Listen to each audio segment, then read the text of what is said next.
Oh, why do I do this to myself? Why do I have to be a completist? Why? Why do I have to do it? Why do I have to subject myself to such fucking torture? All right. Creepshow 3.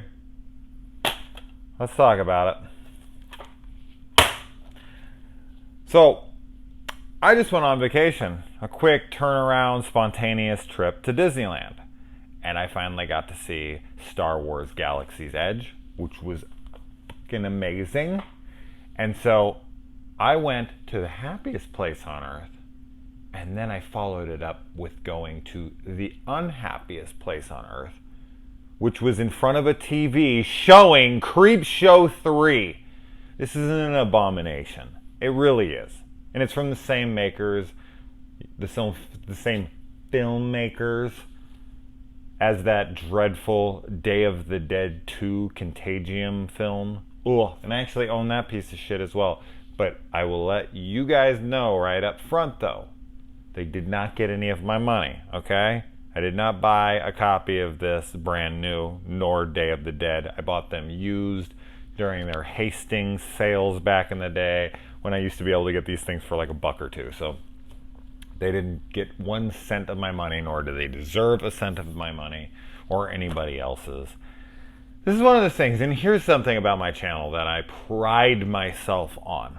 A, I'm not in the business of bashing films. It's just not my thing. If I genuinely dislike a movie, I will state that, and I will, I'll have fun with it and get a little overly excited about things,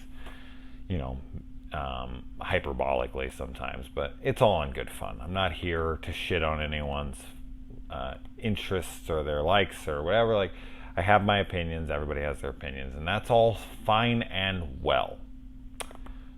But that all being said, there are very rare instances where I cannot buy or support a certain opinion. It's a rare occurrence, but there are a few movies on that list that are like, no fucking way. Now, I could see someone saying this movie isn't as bad as people say it is. I mean, it's still terrible, but it's not like the worst thing ever. I could understand that. But if someone was to be like, oh, I thought Creepshow 3 was actually pretty good, or, was really good, I loved it. No fucking way. There's no way that opinion exists. Literally. Like, actually, that person feels that way and isn't joking about it. I'm sure I'll get some jokey comments and then, oh, I loved it. Just kind of rub me the wrong way. I don't know, that was some Freudian slip there. I don't know what they're going to be rubbing. This movie is dreadful. Like, I had seen it one other time, and okay, let's take it back, actually. Let's go back a ways. So I remember when this was announced, and it was like HBO Video was going to be releasing it, and I was like, oh my god, Creepshow. I was such a big fan of the first two. And they had this website. Remember this website? And I was looking at it. This must have been 13, 14 years ago, if that seems about right. I was just out of beauty school, and I was looking at the computer at work, and it was this interactive kind of little website where it had like this girl, and she had like the crystal ball. It was like this artwork, and there was like a couple different panels or something, and it kind of looked like almost like a comic book, and it was showing maybe the different titles of the things or whatever, and I was like, ooh, this is cool. I just remember that website very clearly in my mind. And so I was really looking forward to it. I was like, oh shit, man, and this, as I said, this is HBO, man. You would think, at least that's who released it anyways, you would think that they would not be responsible for something like this. Shame on them for having any part in this piece of shit. I mean, seriously, shame on them for that. Oh man. So I watched it back then and I was just like, oh my god, this is dreadful. And so I just kind of buried it. And I thought, oh, there was a couple moments in the movie that were kind of funny-ish, but overall it was absolutely terrible. And so I went back into it this second viewing. It took me 3 sittings to get through this thing. I just genuinely couldn't take anymore. And I was like, I'm tired. I gotta go to bed. I feel like I can't do it anymore. And then I got up and I went through the day, and then I got home and I watched some more of it, and then I just got to the last 10 minutes. I couldn't even just stay for the last 10 minutes. I was just like, I'm tapping out. This is as much as I can take now. I'll finish the 10 tomorrow. I got things to do right now before bed. Yap, yap, yap. So then I came back and I finally finished it tonight. And even that was grueling. Even just 10 minutes of this movie was grueling. All right, we're 6 freaking minutes into this. I haven't even talked about the movie. I get enough shit for having diarrhea of the mouth. In fact, I just got blasted for holding a pen in my hand during one of my reviews, which I didn't even know I was doing. I just had, and the person was like, "You're being pretentious." I think they were saying it in good fun, honestly, but I was just like, Jesus Christ, man. People will critique the silliest of shit. Like, a pen in my hand? I didn't even know it was there. I take some notes right before I turn it on, and then I just, one take fucker. I just hit it, and I just go, and I spit it out, and I don't even check them when I go to upload them. I just go, okay, that's good, and I just press it, and I upload it a second later. So I don't even... I mean, there could be anything going on behind me. My dick could have been showing in the thing. I could have stood up and forgot I didn't have pants on it. Oh, what a treat that would be for some of you, right? No, probably not. All right. The absolute dog shit that this is. Let's talk about it. I mean, should this movie even be able to be called Creepshow 3? It isn't. Creepshow, the television series, has released, though. The first episode, I did not know. I had the pen again. Oh, here, let me tell you something, guys. Wait, that's not pretentious. That's geeky. I have to be very intelligent. That's going to be a stretch. So I'm not going to be pretentious. Or maybe I should be. Fuck you. I'll do whatever I want. So it has been released. I thought it was tomorrow, but it's actually today. So I'm actually... ironically going to watch a hopefully very superior Creepshow effort than this right after I upload this. Oh my god. Alright, so here we go. The god-awful animation in the opening of this. What the fuck is that? What is that absolute dog shit on screen? Is that supposed to be artistic? Is that just, we don't have any money, but we want an animated opening because there's animation in the first 2, so we're going to use some, like, dreadful computer animation that wouldn't even be good enough for the first episode of South Park? Like, what in the hell is that absolute train wreck on screen? Anyway, moving on from that. So the first episode, which is called Alice, I think it's called Alice. I don't know. I don't fucking care. What's it called? Who gives a shit? I think it's Alice. So there's this chick, and she's walking home from school. She's talking to her friend on the phone, and I had headphones in when I was watching this, and you could really clearly hear, there you go, the dialogue that had been inserted into it. Like, so there's background dialogue that's been inserted into it, but it was like not only inane, like what was actually being said, like what you're hearing is just what the fuck conversations. Like, what?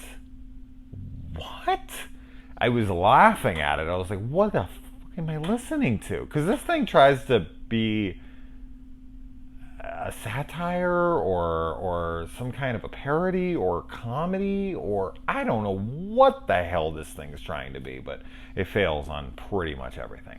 But oh my god, if you don't ever watch this, but if for some reason you did, pop the earpieces in. It's so funny when she's walking down the street, the shit these people are talking about. It's so inserted and it's dreadful.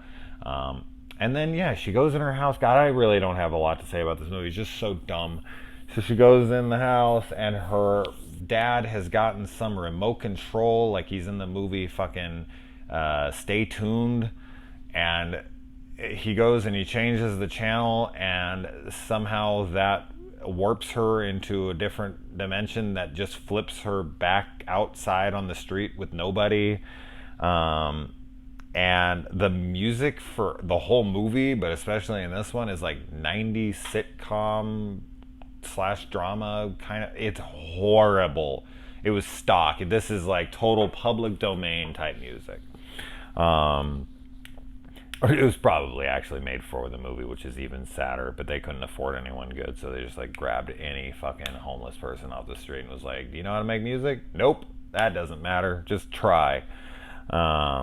And yeah, so everyone disappears right after he hits the button, and for me, like, oh, I'm actually interested. Oh, where is everybody? This is cool. But then she just walks back into her family's house, and there's just black people there. And they don't seem to notice like the difference. They're just like, hey, you know, and they go back to the same dialogue, even though some of it's altered, so it doesn't actually match up perfectly, but it doesn't matter. But then they hit the Espanol button, and I guess this is a comedy bit, because then they turned into a Mexican family. Ha ha ha ha. And then they hit it again, and she has like these abnormalities, and she does not react to them at all. Like, at all. She never once in the episode, the segment, is like, oh my god, my hand has turned into this freaking, you know, melted penguin fin freaking thing. Like, what the fuck? She just, like, I don't get this. I don't get why she's not freaking out, screaming at this, oh my god, what's happening to me? She's just acting pretty casual. She's even walking around in this guy's house, because then when she's teleported outside, she goes into this guy's house, who plays a significant role throughout the rest of the segments, this scientist guy or whatever. And she's just in there, and then this cute guy comes in, I guess. I mean, that's the way she's treating him. And so she starts hitting on him, like, do you not notice your mangled ass hand? He's probably not going to be into you right now. This is probably not the best time for that. And that's really what's on your mind right now? Flirting when you've just went into multiple alternate dimensions, and your family has went from a black family to a Mexican family to you looking like fucking, you know, the dude in RoboCop who gets hit by the truck. Like, what? And then the neighbor guy, I guess he was, what was that, his remote? Was that his invention? Is like, but yeah, and then she gets teleported back into the house, and her body's like falling apart, all oozing off over the place, like she just got back from Chernobyl. And the dad runs into the foyer of his house and grabs a pistol, because that's where people keep their handguns, is just right by the front door. Like, this totally suburban white household in this idyllic neighborhood, the dad just has one in like the shoe cabinet or something. He just runs right over, and it's just right there, and he just grabs it, and he's holding it out. That's where they keep a gun in this fucking family? Really? And then he chases her over to the neighbor's house, which is the scientist dude, and he then turns her into a bunny rabbit. A cute little white hair bunny rabbit. And then the family is like, oh, okay. And I guess they forget about their kid, but the mom doesn't later in the thing, but then they just walk away, and he's like, ho, ho, ho. You know what this feels like? This feels like a really piss poor attempt at like a Goosebumps episode. Or like an Are You Afraid of the Dark? Like, that's insulting to those shows. But that's what it feels like. It feels very juvenile, very childish. Like, he changes her into a bunny. And then just keeps her. Like, he gets married at the end, and he still has her in the car. For what reason? Is he fucking that bunny rabbit? Is he like some old perv that checks out the, 16-year-old girl walking home from her boarding school? Or, well, I guess if it was a boarding school, it should be there, but, wherever the fuck they dress up, some little Catholic school or some bullshit. And then he's like, man, I'd like to fuck that underage girl, but you know what would be even hotter? If she was a bunny rabbit. Like, I don't even understand. Like, look at the lengths my brain has to go to even try to make sense of this shit. Like, what the Moving on. The Radio, starring A.J. Bowen of all damn people. A.J., you should be ashamed of yourself. You and HBO should get together and write an apology letter to everybody. Okay, so the homeless salesman in this movie is absolutely outrageous, but in the funniest of ways. He just says shit and then just yells, ah! It's pretty funny, I have to say. And I can only imagine the direction from the directors. I'm still holding the pen. I can't let it go now, man. I'm so pretentious. I can't help it. The pretentious is just seething out of me, man. It's just leaking. All right. So he picks up a radio from this homeless guy that he buys from him for like $10 or something, and then he brings it home, and this thing it starts talking to him, and one of its first instructions is to tell the girl next door, who's clearly a victim of domestic abuse, for him to stick up for himself and for him to tell her to shut up. Wow, what a hero.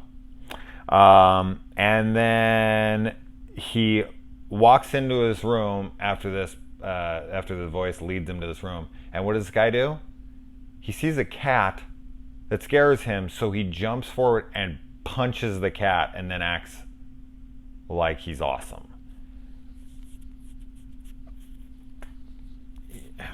Yeah. And then... So then he gets a box full of money, and then he's bringing it home, and then this guy sees him with it, and the voice on the radio says, you're going to have to kill him, but I guess only he can hear the voice, because shouldn't those people have heard it? And he would have been like, what? Don't kill me. But then she says, like, oh, he's coming back for you. You got to kill him first, and he doesn't listen, of course, and, he ends up actually coming for him, and A.J. Bowen kills him, pushes him over the stairs, and then he has to duct tape up his girlfriend, who he told off earlier in the movie.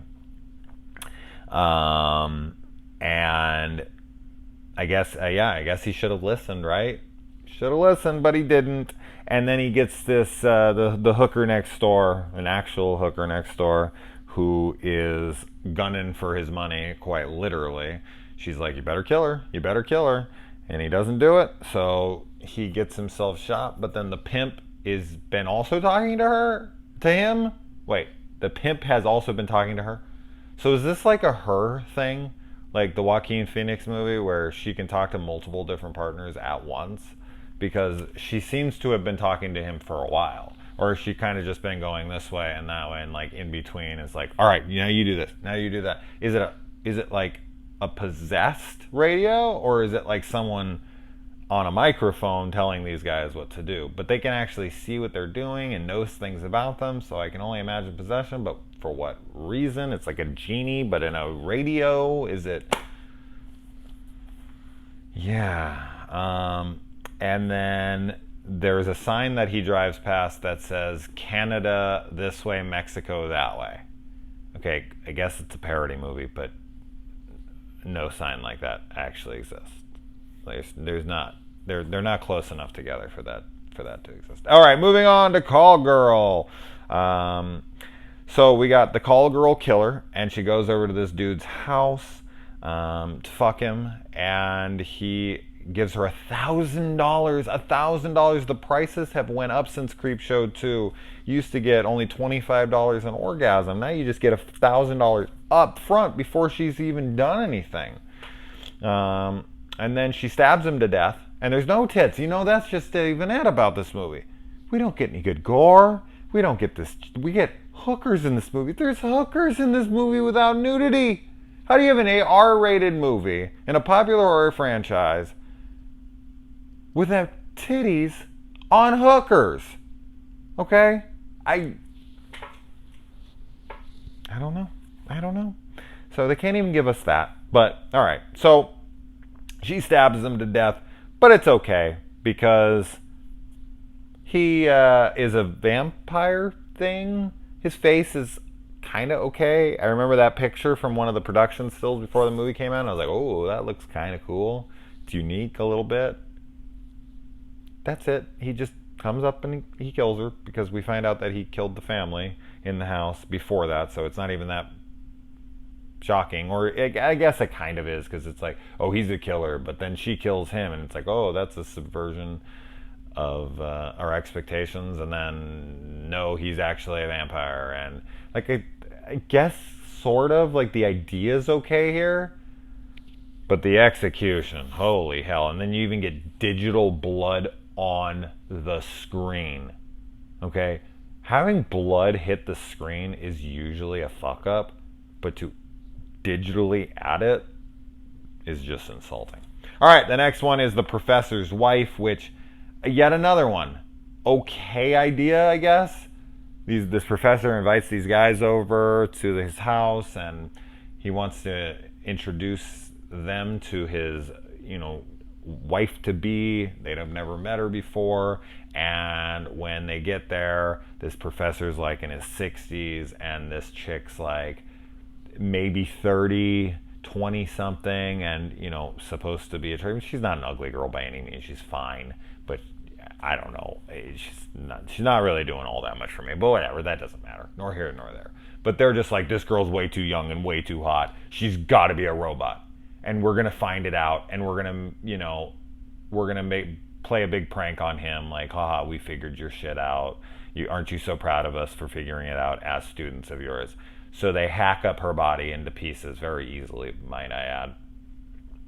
And the whole time are like just pulling legs and arms and everything up. It feels very Frank Henenlotter at times, with like a Frankenhooker or something. But terrible. Like, people think that's terrible. This is 100 times more terrible. But that kind of ish worked, because when they come through the door, when he comes through the door and they realize, oh my god, they actually killed a real person, they then try to hide the body, and they even put the head that's been cut into to have the brain extracted, they like throw that in the oven, which is probably not the best hiding place for when you're trying to hide a body, and somehow they clean up all the blood and everything and then just disappear. Like, he's never going to find that. Like, it doesn't matter, but it kind of reminds me, like, in an attempt at something like a Blood Diner, or, as I said, like a parody movie where it's completely over the top, but it just fails miserably, even in that way. So it was an interesting attempt, and I thought it was, there was a couple moments where I was like, huh, okay. That was about it. All right, next up, and lastly, thank fucking Christ, The Haunted Dog. The Haunted Dog. So this is about a really shitty doctor who gives a hot dog to a homeless person that fell on the ground, and he chokes to death on it. And because of this guy's terrible ways, the guy keeps haunting him like the hitchhiker in Creepshow 2. I think the doctor in this is pretty funny. I think that his performance and his delivery and some of his stuff that he says to his patients and whatnot, I think this is the only segment that's even passable as an attempt at humor that slightly lands at times. Like, that's as good as I can give to this movie, is this segment has some passable stuff. And when I say passable, man, I'm talking low bar grade bullshit here. I'm talking like this would still be a bad movie. If you just had segments like this, I would still be like, this is a bad entry. I wouldn't be sitting here saying this is dog shit, this is an abomination, because this isn't even an actual fucking film. But this is like lowest grade, D-, like just a passing grade kind of thing, where it's like it's a film, I suppose. So this one gets like that, just that D-. But yeah, some of the stuff he says in this is kind of funny. He has no bedside manner. He's like House, but even way worse. He really doesn't care about anyone but himself. He says extremely inappropriate things, like, is his next patient a chink or a Jap, and he wants to sexually assault a patient when she comes in. She has like a wrist injury, and he's like, all right, I'm going to need you to take off all your clothes and bend over, and I'm going to go get my probe and all this stuff. Just like really taboo kinds of jokes, which, is my kind of humor. So I thought that was humorous to an extent. But the movie's already taken so much out of me that I'm like, huh, okay, a little too late for this kind of stuff, but all right, I guess it's passable. And then this little girl comes into his office and he tells her just outright blunt that she's gonna die. Doesn't really make much sense though. I mean, it's not impossible. You can be very intelligent and be further along than most kids, but they make a point to say that she's a junior in high school, but then she also says she's 15 years old. And she might just be a genius or at least very intelligent and has been pushed up a couple grades, but when you're 15, you're not a junior in high school typically. So I thought that was a weird age to make her. Why not just make her a freshman or even a sophomore? I mean, just such a weird thing to fuck up. Even like, it's because the people who wrote this movie didn't go to high school. They didn't even go to grade school. They went to ruining my fucking life school. That was a gross exaggeration. But yeah, so the dude goes to a party and then there's just this no context cut. He like comes out with drugs and he's like, yeah, party time. And then it just goes straight from that to him coming home all frantic, telling a security guard, you know, watch my house. And then the security guard just like driving off like, fuck that, I ain't doing that. And then he's just in his house. And then it just cuts to the next day and he goes to work and the homeless guy's there and he corners him and it makes him fall to the ground, and then he like pulls the hot dog out and he tries to offer it to him, and then the guy just dies. He just dies of fear. Die for what? Because of what? And then the homeless guy comes back in and makes this final joke of someone buying a freaking hot dog, and he's like, those things will kill you. Ah! So he gave out some fun stuff there just because he's so absolutely absurd. And then our dude here gets married at the end, and I guess he's put Humpty Dumpty back together again, but her hand like flies off. A very Hank Henenlotter, there you go, Frank Henenlotter type of movie ending there with Frankenhooker throwing her shit back. Not that happened in the movie, but I could absolutely see that kind of stuff happening, where the wife is falling apart at the wedding, and then he still has Alice in the back of his car, and it's under like a fucking Frosty the Snowman cap.